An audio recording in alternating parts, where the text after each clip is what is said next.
Jacob, welcome to the show, my friend. Thank you very much. Thanks for having me. Long-time big fan of yours, so it's an honor.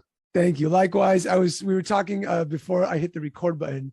We met years ago. Somebody said you need to meet Rabbi Jacob Rupp, and we sat down in your living room and we talked about coaching. We talked about helping people, and we talked about doing what we're currently doing. And then you moved off to very cold Minnesota, and now you're in Arizona. You're an executive coach. You're helping people coach. And before I hit the record button, we were talking about how something happened in your life. And I know that when I was in your living room, you told me the whole story about losing weight and going through all that. So let's start there. Let's first start. Who is Jacob Rupp, and what brought you to this moment today? Boy, am I trying to figure that one out and always doing. No, it's not a joke. Like I oftentimes will relate that, and I don't think it's selfish at all, but I think the greatest endeavor that I have is to truly understand myself. I'll actually begin with the end in mind, or I'll end with the beginning in mind of your question. I had within the last month the most amazing experience. Much of my identity was around the fact that I hadn't talked to, I didn't know, like my dad just disappeared out of my life, which again, you followed me for 15 minutes and I talk about it, and all of the components that comes along with that. You know, I was a child of an alcoholic environment. It was a very, again, I don't like to talk about it a lot because in the back of my head, you know, my parents are listening and they're feeling bad about it. And that's never the point. The point is always that we have our own experiences. We can build our lives around what we want our new experiences to be. And then we can use our past to really fuel us. So I'm never saying it to like, oh, you really screwed up, or, oh, it was so screwed up. Cause for me, it really formed me. But here's the crazy thing. I read a book called The Adult Children of Alcoholics, which if anyone has not yet read, who comes from that kind of a background where there was any kind of addiction, it's amazing that how this author, which I'm blanking on right now, captures a lot of the psychology and psychological components that come with people that grow up in a home where there is alcoholism or drug abuse. And a lot of them are, you know, basic questions, which again, we just think they're so much a part of our operating system. We just think this is normal, but like kind of always questioning whether or not you're wanted. And I read that. I'm like, oh my God, like that's not like everyone doesn't think like that. And it's like, no, it's because that, you know, you dealt with that, you know, the parent wants you, but the parent is like, you know, stuck in the addictions. So there's all kinds of different components of that. But anyway, as I was reading this, I said to myself like in a second, I'm like, I should see if my dad's around still. This is 20 years. And I literally, like, I was so emotionally blocked that it was like 6 years after he left that I was sitting with a therapist, and the therapist said, it must be really hard that your dad never reached out to you. And it never even registered to me. Like, I'm like, oh my God, yeah, that is really hard. Cause like at that point, like I have kids, like I would tear through heaven and earth to get to my kids no matter what. And so I reached out. This is a crazy story, right? I found my I remember I had half brothers. I met them like 3 or 4 times when I was like a little kid, like 5 years old. I'm looking up Rupp. I'm looking up, you know, Larry Rupp, my dad's name. I'm looking up Rupp. And I remember this guy, my half brother's first name. Look him up on Facebook. I messaged to him again. Haven't talked to this guy 25 years. I'm like, again, literally line from the Bible, right? Joe, the famous line is again, it's really interesting that the correlation, but you know, Jacob and Joseph were separated 22 years. And then Joseph says, like, you know, is my father still alive? And I literally reached out to my half brother and I was like, is my dad still alive? And he's like, you must be, you know, Larry's son. And he said, yeah, he's living in Austria and here's his email. And I emailed my dad. And after 20 years, I reconnect with this whole part of myself that I didn't know existed. And I can't tell you the reason why this is so interesting and why I've always been so focused on getting to understand myself is that like in 20 seconds, like all of these massive paradigms of my life were shifting. Cause it's like, I always thought you were like this, but then I find out you're like that. And I was always like, yeah, for those that don't know me, like I have a fairly imposing figure. I exercise regularly. I am a very big not very big practitioner, whatever it is, of jujitsu, of MMA. I thank God now that I'm living in Phoenix, have a wide, well-stocked, arsenal,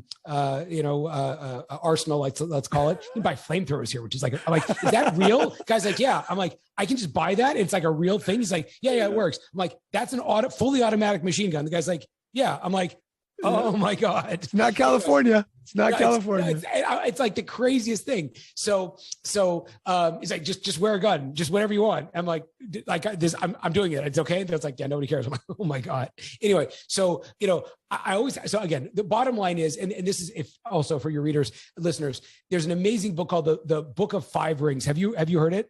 I've heard of it. I've never read it. Okay. So me too. Tim Ferriss and Jocko Willink both swear this is the book. And I'm like, oh God. Okay. So like, what am I supposed to do? I read it. He makes this brilliant point in the book. It's a 16th century book of like Japanese philosophy. But one of the things that he talks about is that you have to live in the mind of your enemy. Right. Which basically means that in your mind, your enemy's always going to be strong, but in your enemy's mind, they're looking at you and they're freaked out. So he's saying like, if someone breaks into the house, you're afraid of the thief. The thief is a hell of a lot more scared of you. So what can you do? Do you have to hide from the thief, or do you make yourself as imposing as possible and scare the thief? Make sense? Yep. So I thought to myself, I'm like, but I've always been terrified of like bad guys breaking into my house. I could never figure out why. Right. And then my dad was like, you should know that when you were a kid, one of the things that differentiated, again, they didn't get along, surprise. Right. Yeah. But one of the things that we had our big disagreements on was your mother was always afraid. Again, I grew up in a very like middle class, like upper middle class, suburb in a nice place in Northern California. He's like, nothing ever happened. There's like one cop in the whole city. Right. And he said, your mother would follow you and was always terrified of you being kidnapped and bad guys happening. And he's like, and kids got to live. And I'm like, what? Wow. That's where it comes from. So suffice to say that I've always been fascinated about my own thinking, because if I can understand why I think, and if I can live and cultivate how I think that I can accomplish anything. So I guess that's sort of that's who I am. Yes, I've lost a fair amount of weight over time. I'm working on cutting it down even more. Mazel tov on 75 hard times 2. I know it's such a, when you screw that up, it's such a bitch on like day 50, you're like, I didn't take a picture. I'm like, no. So then you hit the bar after that. But that's exactly why I failed. I didn't take a stupid picture. That's what it is. And when I failed it was like, literally, I just left the house and was like walking to synagogue, and it was because it was like late and I couldn't go back and take such a, anyway, my wife just finished it. I know how crazy it is. So good for you. Yeah, that's it. That was like that. The whole podcast is over and I don't even answer questions. Thanks everybody for listening. No, I'm kidding. But I obviously brought you on. I wanted people to get who you are, and you're an executive coach, like I mentioned before, and I brought you on to talk about peak performance. And what I was going back to is that at some point we were sitting in your living room. You had this idea. I remember I had the idea for tribesmen. You had the idea for executive coaching. At that time, you were, if I'm not mistaken, you were a rabbi for youth, right? NCSY, yeah. I did a bunch of youth rabbinics back in the day, yeah. Did a bunch of youth rabbinics, but you've always had this urge to break out of that economic category, I guess you can call it, and do something bigger and better and still help the community. And the question I was asking you before we hit record was, what happened? Something happened where you went from California, Minnesota, Arizona, and somewhere in there, as I was following you, you hit the stride, man. You hit the stride where you started doing the work that you love. You started making great money. You started, coaching, and you started growing at a rate that something happened. And so my question to you is, what happened that caused that performance? And then obviously, being an executive coach, I want to talk about how the guys who are listening can have peak performance in what they're doing on a day-to-day basis. One of the things that was always bothering me was there's a great book that I have a reading problem that I read a lot. So I can see all the books in the back of you. So do I. That's the ones that actually fit on the shelf, right? Yeah. No, there's so there was a beautiful book called The Tzaddik in Our Time about a very special. Again, I know that religious leadership is unfortunately a very controversial thing, but this guy is what I want to be. I know what I aspire to, in the sense that he was just genuinely, he loved everybody, and there was no ego. And the stories of him and his wife were legendary. The story, he was a rabbi for the prisoners before the war, before the state was founded in 1948. He would just, again, didn't matter where he loved people. He was beloved by people. He had no ego. And there was a one line in the book that would always stick with me and really bothered me because I aspired to it. The things that we are bothered by are just things that we're jealous of and aspire to, right? Like, I hate that guy's Ferrari. It's like, yeah, I bet you do, because you want that, right? And again, that's also the crazy shift. We'll get into that in terms of performance. Is like the guys that are actually driving the Ferraris, they're not checking. Again, they're looking at who's got the jet, perhaps, and they want that jet, but they don't give a shit the guys that aren't driving the Ferrari because, again, they have their Ferrari. They're happy. It doesn't matter to them what other people have, right? So he has this line where he was standing by the Kotel, by the Western Wall in Israel. He got there. He came from Europe. He got there and he looked up at the wall. And we've all had that experience. You look up at the sky right above the wall and he said, at this moment, I dedicate my life to God. And that was his turning point moment. And I'm like, I never have that. Like, I get inspired at times, but I crash later on. So you asked for that moment. And immediately what came to me was my first real, it wasn't a cold market, it was a recommendation, but the first person I worked with is a very gifted entrepreneur, an amazing guy. And I was sitting in his office and I had been referred and we were having a great conversation, but for years, one of the reasons why I was always like complaining about my money lifestyle back in the day was because I was terrified to fundraise. I was terrified to ask for money. Mm-hmm. And unfortunately, the reality is if you can't drum up business, there's always going to be an income cap. Unless you're, unless you're so good that you're drumming up business for other people and they can sell based on you. Again, Conor McGregor doesn't have to announce, but the cool thing is he does raise money, but like, even if not, the UFC is happy just to promote all the tickets to have him fight. So I was always terrified of asking for money. And at this moment, which again, now I coach coaches on how to do this. And it's at that beautiful moment that I'm like, again, it's like literally like intimacy for the first time. You're like, I can't believe this is happening, right? Or whatever, however people relate to it. Like, this is fantastic, right? But it's very scary in the beginning. So I've never actually made that analogy, but that correlation. But I was sitting with him, and he's like having sex for the first time. It's brilliant. Yeah, right. It's like, so I was at that moment where I actually had to ask for the money, and I felt every single like fear thing coming on through me.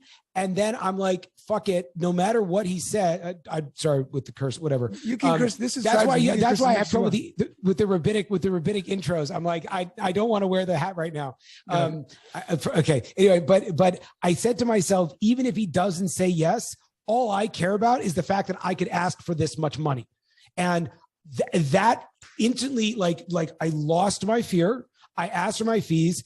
He's a good negotiator because he's like, are you serious? Like, I hired the best therapist in all of San Diego, and they're a tenth of that. And I'm like, and again, I sat with it and I was like, yeah, it is what it is. And we ended up working together for year plus. Like, it was really, really good. And again, from that, he referred a bunch of people. I referred a bunch of people. So, but it was always that same thing. It's just like, once I was able to really face the shit that was scary for me, I was able to just build. So I think that was my moment that I even remember calling my wife afterwards. I was like really happy I got the client, but I was like, really the win was that I finally did that one thing I'm really scared of. So I guess that might be the place to jump into performance, but that was sort of the watershed moment in my career, I guess you can say. So I love that you mentioned the doing stuff that's scary, because we talked about 75 hard, and I've heard about 75 hard for years.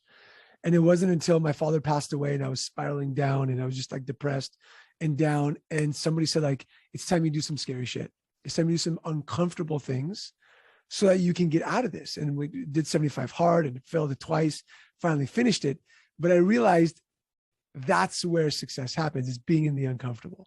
So as you're working with people, talk about more about that, doing scary shit, being uncomfortable, and what that does for performance. Well, I think that we all define performance differently.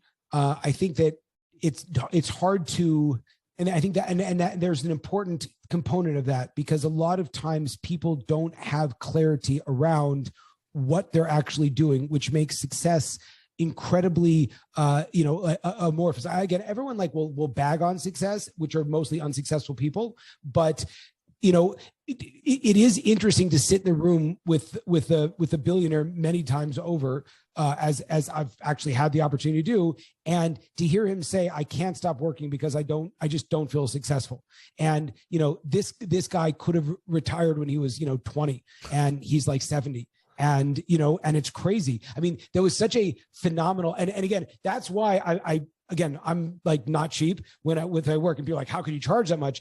And the reality is, because for the right kinds of people, if you have that one click or insight, you can jump like 1,000 years, or you can, whatever, 100 extra company, whatever it might be. And I think that's why for small-minded people, it's like, why would I pay for something? But again, when I buy cars, I'm not thinking like, what's the best deal I can get, right? I'm thinking like, what do I want? And how does that work, right? So I was sitting with him, and he dropped this amazing line.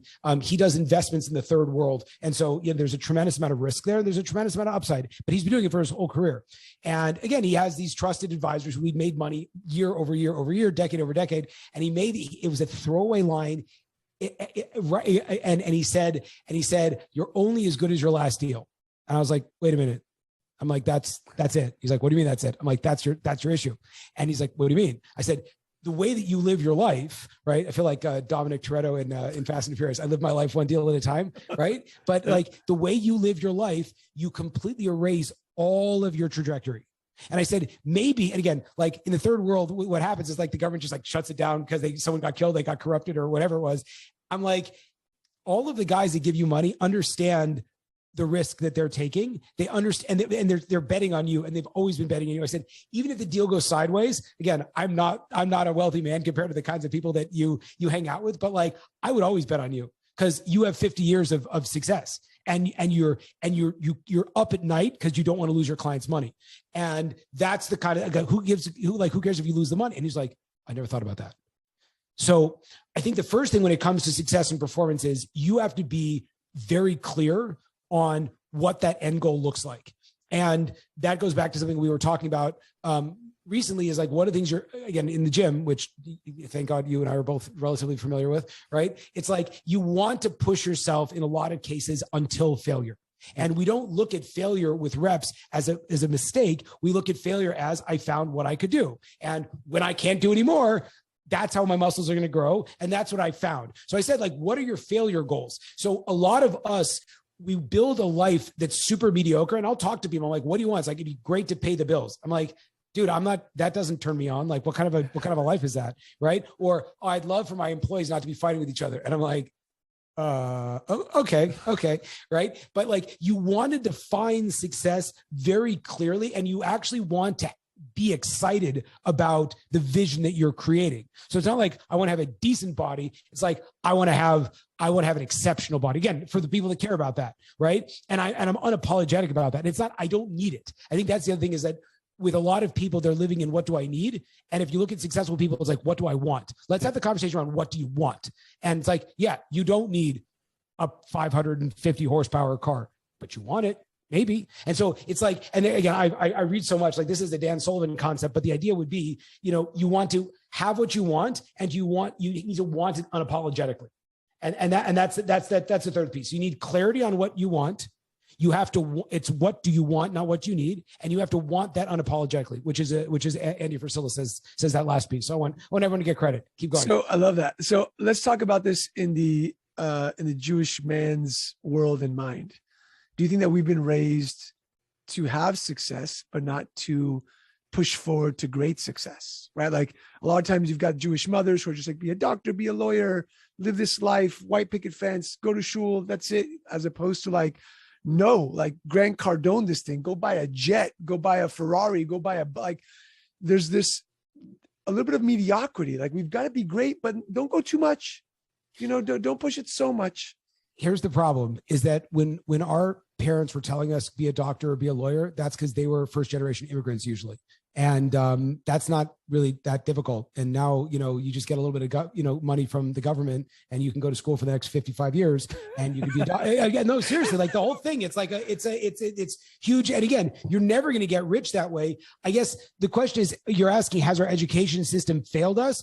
1,000%. Has our leadership again, I'm not knocking leadership and everyone's doing a great job. That being said, I work with, because I'm someone, I identify as Orthodox by practice if you would have to put me in a box, which I don't like to be. However, I wear, red shorts and I drive a yellow car. So I'm not like that Orthodox, right? So what I get a lot of people talking to me who wouldn't feel comfortable talking outside candidly. And I think for a lot of us, we do have a situation. And again, is this the reality? It's better to know the reality, and it's nobody's fault, but our leaders kind of project their insecurities on us in a lot of cases. Yeah. Does that resonate with you at all? 100%. Tell me 100%. More. So, I think that when we're talking about success, especially in my community here in San Diego, and I'll, say it, whenever somebody gets a Lambo, it's just like, oh, he must be stealing some money. He must be doing something wrong. Or is he laundering money? Or like, there's never like oh, good for him, man. Let me go talk to him and see like how he's doing this. Like, what's going on? There's this sense of like, being a Jewish man where we have this success bar that we need to hit, but that bar is set. If you go above and beyond that, then there's criticism, there's judgment. And I think that holds back us as Jewish men a lot of the time. As opposed to like want this. Let me do this though. I think that if we allow that to hold us back, then it holds us back. That's the whole thing that can we build? That was the famous concept that the Chafetz Chaim spoke about, which is, again, this is a very niche show, because if you can get like cursing and the Chafetz Chaim in the same thing and it's not completely blasphemy, it is what it is. I'm like, I told a client of mine, I was like, I'm probably the only rabbi that that can can rap G-Eazy better than he knows like the Talmud. But anyway, so I think the idea that Chafetz Chaim said, I want to change my village, and then my city, and then I want to change my village. And by the end of my life, I thought maybe it'd be nice if I could try to change one character trait inside of myself. And for me, that's mostly the most interesting thing for me, in the sense that, our culture, like all cultures, is built to satisfy the middle of the road. And if that's you, great. And I really hope you enjoy it. And if you're bothered by that and you want to rise above that, so then by definition, you have to not use the barometer of success of everybody else. And so it was interesting. We both know him, but I'll leave his name out because he's a private guy. He asked me, because I was driving I always liked cars. Always very important, because my first car was like a 1974, Datsun B210. So I always liked cars and, whatever. So I was driving nice cars, but for me, the best car I could buy was like a Honda Civic. And when I got my M4, what he asked me, and again, it's not because of the supply shortage, the only one they had was bright yellow. I wanted black. I wanted but there. It looks great though. I mean, now I love it, but the sales guy showed it to me, and he's like, the whole thing was I didn't initially, because again, I wouldn't almost let myself dream that big. Like I was like, I want a BMW. I'm like, I want a BMW convertible. And then there was a holding back. He's like, we only have this thing. He's like, we just got an M4. I'm like, I can't drive an M4. That's like the and then I saw it parked outside. I'm like, oh, I'm gonna have to get that. But anyway, my friend asked me, he said, where do you park your M4? And I said, I park it when you take it to shul. I said, I park it right in the front. He's like, the first car I got when he got his Porsche, he said he had to park it around the block and walk it in because he felt so embarrassed. And for me, what motivates me is this. Jay-Z has a great line, which I can't entirely quote because of my skin color, but he says that I'm doing this so that people can appreciate what it looks like for someone like me to be in this kind of an environment. So for me, I'm in my mind always that broke guy, that rabbi that started owning his shit and now can drive this car. And it gives me the greatest joy in the world for people to look at me in the car, to picture me rolling. That's another rap song, right? And when big rabbis come and visit, they have a nice beard. I'm like, dude, friggin' drive the car. It doesn't define me, but it shows that it's doable for literally anybody. I was $50K in debt. I come from a broken home. I didn't know a single word of Hebrew. I was 100 pounds overweight, and you just do it, man. And if I could do that, and if I can do what I'm going to do with my career and with my finances and everything else, God willing, like I just want that to be what's possible for a person. You said owning my shit. And I think that's where it starts. Talk about that. Because I think that as Jewish men, we tend to throw stuff under the rug a lot because of the way that we look outside. This is the way I experience my community and what I've gone through, right? And it wasn't until I owned my own shit that I was able to take my success to the next level, and sell my business and all that type of stuff. What does that mean to you, and what should people do? What's the first step to owning your shit? I think that what we're all trying to avoid is Rav Kook has an amazing line that I love him. And he said, my soul is at peace on the dark plane. I was like, yeah, that's awesome. A person should be comfortable sitting in the darkness, I think. And no one needs to go looking for trauma and trouble, because it finds you, and it will find you. And it's bad. Again, there is unspeakable tragedy in the world. And sometimes I remember we almost feel bad that our stories aren't as bad as they could be. But at the end of the day, we all had the suffering that we needed, that we can't identify with the darkness. And I think that in order for us, so first of all, we have to acknowledge that it's there and be comfortable with it and be comfortable sitting in it. And when it comes to, you said like owning your shit, I think the idea first and foremost is that we feel shame. And we fear judgment, which again triggers shame. But shame itself is just a feeling. Shame itself is just emotion. And it's not we are shameful, but we are experiencing shame, which that itself, as you start to, again, we're going to the practical. Once you to detach the feeling from your essence and your identity is the first thing. I'm not angry. I'm experiencing anger. I'm not happy. I'm experiencing. Again, that's a Jewish wedding. It's like we're all happy, and then you break a glass. It's like because you want to. So again, like you never have the emotion does not hold you. The great Jordan Peterson, who says, much more than people have ideas, ideas have people, and that's why if you look at the world, right, there are 100%. But and at the same time, we have to realize like the interplay between and what our true identity is. It's really we don't know. So create detachment from the feeling of shame.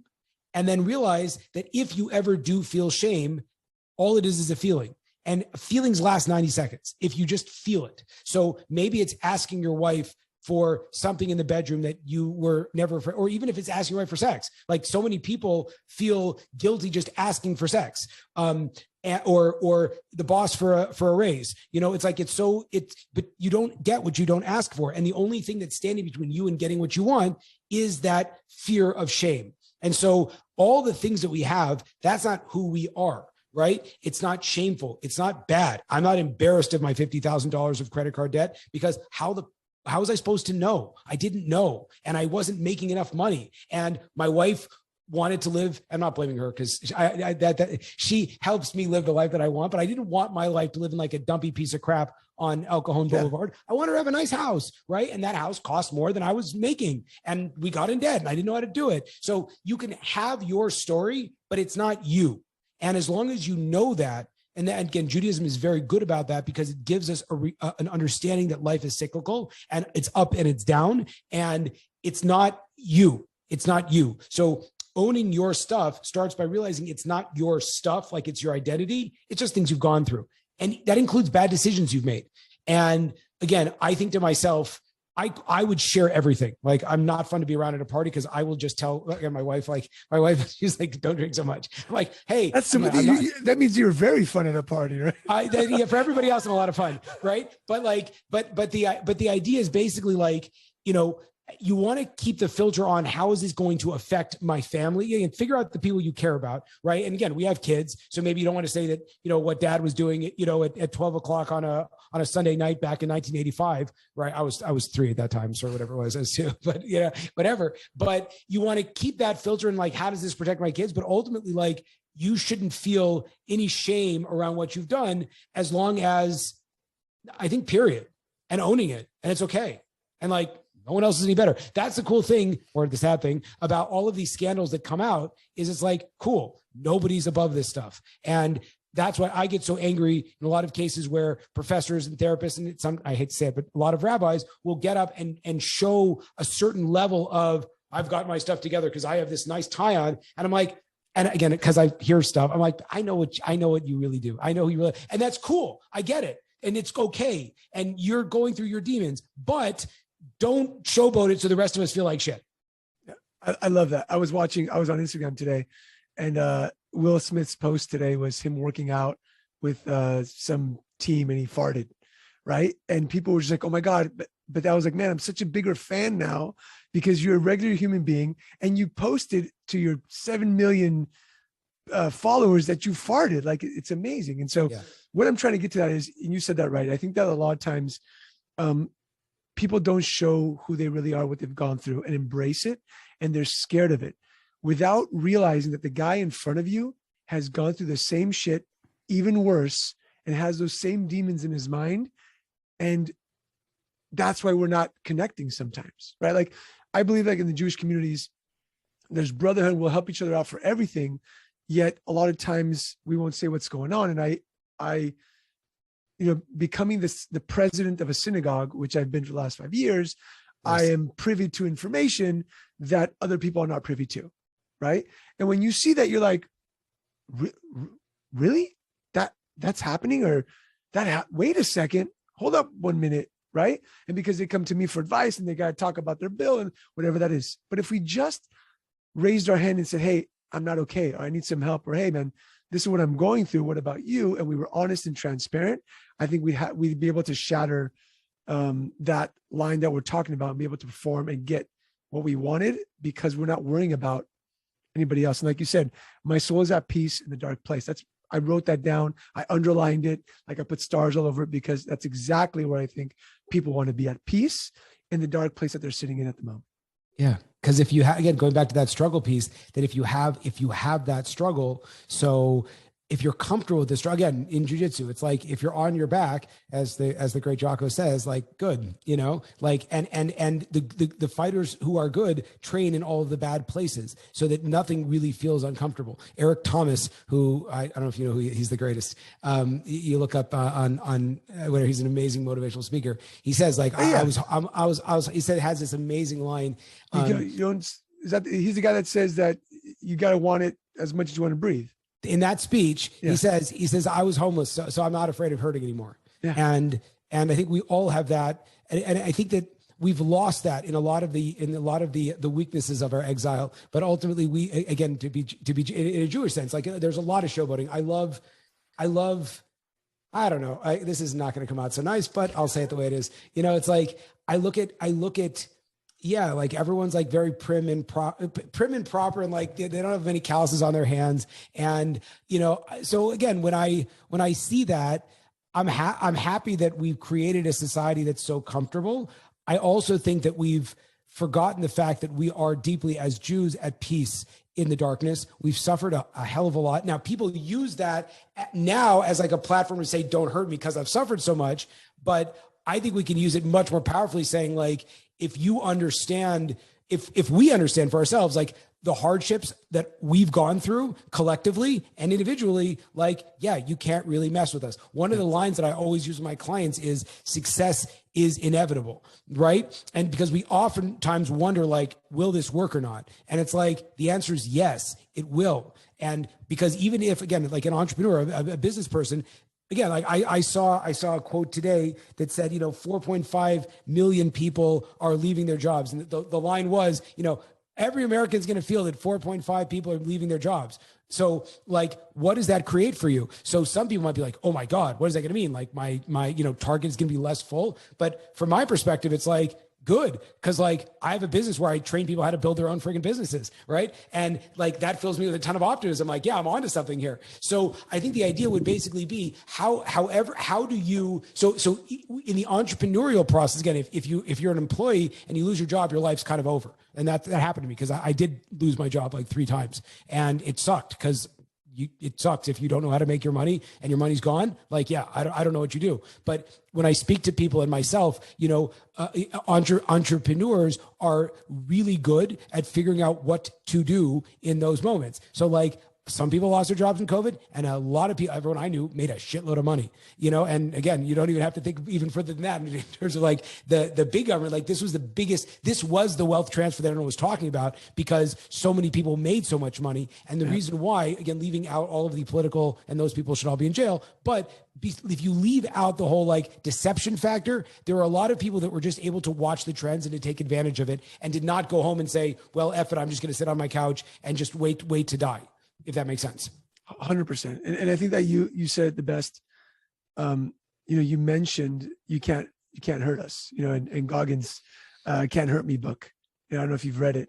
If you haven't, I love it. The best. He swears more than I do. Yeah, for sure. And by the way, you shouldn't read his book. You should listen to the audio version, because it's way better. So good. So voice, good. Right. But but there's like a guy that reads it along with him, right? Like it's like stops and it's him. Is that the one I'm listening to? Do you remember that? No, that's Relentless. That's right. That's Relentless. Right. Yeah. But so Goggins says, like, you can't hurt me. Like, doesn't matter. You can't hurt me. And when you mentioned that, I took that on as like, I'm going to do what I want to do, and you can't hurt me. I'm going to keep going. And even if I'm going to mess up, even if I'm going to fail, you might look at me with judgmental eyes. You might look at me with whatever you want to look at me, but guess what? You're not going to hurt me. I'm going to keep going. What matters to me most, like you said, is my family, my wife, my kids. And if I want to get what I want, which is what you mentioned, bringing it back to the beginning of this conversation, you can't hurt me. We've already gone through so much. I've gone through so much. If I'm at peace in the dark place, dude, that's so beautiful. By the way, I'm going to put that up on my wall. I'll give you the actual quote. It's like such a haunting quote. He's so good. He's so good. I'm like, yes. And that was Rav Kook, right? Rav Kook, yeah. Rav Kook. So, and once you're at peace with that, I think when we talk about like performance, that's where it starts. When you talk about all these, Kobe Bryant, all these incredible athletes, they just kept on saying like, I'm going to win. Like in that book, Relentless, Michael Jordan would say like, hey, you can be on my team if you want to win. If you want to be in second place, you can be somewhere else. Like, right. No, I have two things on that. One of the things, there's a Rose Namajunas is an MMA fighter. I actually saw her. It was the weirdest thing when you see like someone famous, because like I was in a gym in Minneapolis, and that's where she was training. And I saw him like, oh, it's my friend. And I'm like, holy shit, no, whoa. But she has this amazing, she's the world strawweight champion right now. And she had this amazing thing where she's like, at the beginning of the fight, she's like mumbling something, and then she like head kicks out the champion from China. And at the end, Joe Rogan's like, "What did you say?" And he's like, she kept saying like, "I'm the best, I'm the best." And it's really cool how if you have that mentality, again, it's not cocky. It's not. And again, if someone looks at you and is judging you about cool, so like. Again, you could sit there and judge it, or you could just watch the people who are actually winning or doing, and then try to motivate that for yourself, right? And try to do that for yourself. But I think the other thing is, if you're comfortable in the darkness, if you're comfortable at your low places, if you don't have this shame component, right? What ends up happening to you, which is so amazing, is that you can actually talk about where you are, which is what you brought up with the synagogue rabbi piece. It's like, actually, again, where are you right now? And if you actually can figure out and be honest where you are right now, again, I had a client, and her company, she thought she had a $10 million company, and it was valued at like a $3 million company. And she was like all broken up. And I'm like, well, here's the deal. Your company was always worth $3 million. You just thought it was worth 10. But now that you have that clarity, great. How do we make it a $10 million company? Or what do you want to do now that it's a $3 million? So the ability to be humble enough to be honest with yourself, that's how you can actually start to take off and make progress. I love it. And just to cuss for the last time, Garrett J. White says, stop fucking lying. And I'm sure you've heard of him. And I agree. It's all about owning who we are, what we've gone through in order to take it to the next level. Jacob, this has been amazing, brother. Thank you so much. I appreciate you. I appreciate what you're doing. I hope that your message will continue to inspire even more people out there in the world, because I think it's such an important conversation. Thank you. If somebody wants to get a hold of you, what's the best way to get in contact with you? Jacob at the ruppgroup.co. If you want to shoot me an email, we're working really hard to be all over social media. So, any of the main platforms except TikTok, because I haven't done that yet. But LinkedIn, Instagram, Facebook, Jacob Rupp, Rupp Group. We are there. Awesome. Thanks for listening, everybody. And stay tuned for the next episode of the Tribesmen podcast. Check us out at tribesmen.com. That's MEN. And we've got a little Facebook group going on. It's called Tribesmen Jewish Men Leading. Join us there to continue the conversation about this podcast. And as I always say, Jacob, Chazak Baruch. Thank you, man. Thank you very much, my friend.